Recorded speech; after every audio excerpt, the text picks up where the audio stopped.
So that's a total of, now because we're talking about an 8-bit, now because we're talking about an 8-bit, now because we're talking about an 8-bit sampling scope, of course, 8 megbits, oh, geez, unbelievable.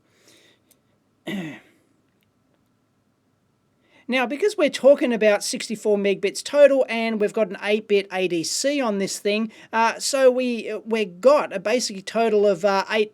Oh, unbelievable. Jeez, what is it? 9 o'clock PM. Man, it's getting too late.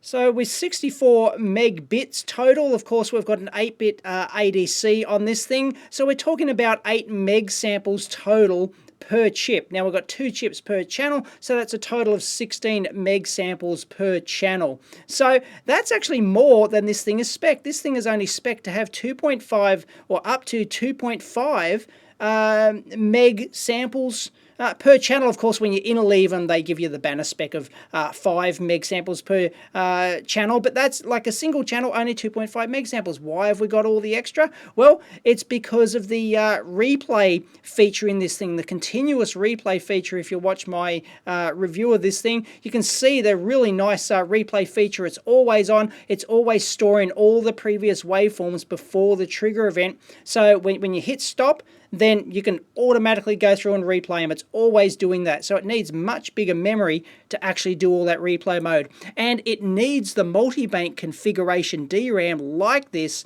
to actually get the speed required to actually, and the data throughput to actually do all that stuff. So the four banks inside each of these chips really helps. And the 512K by 32 configuration, not exactly sure how they're all storing it in memory, but yeah, there's a specific reason why they chose these chips.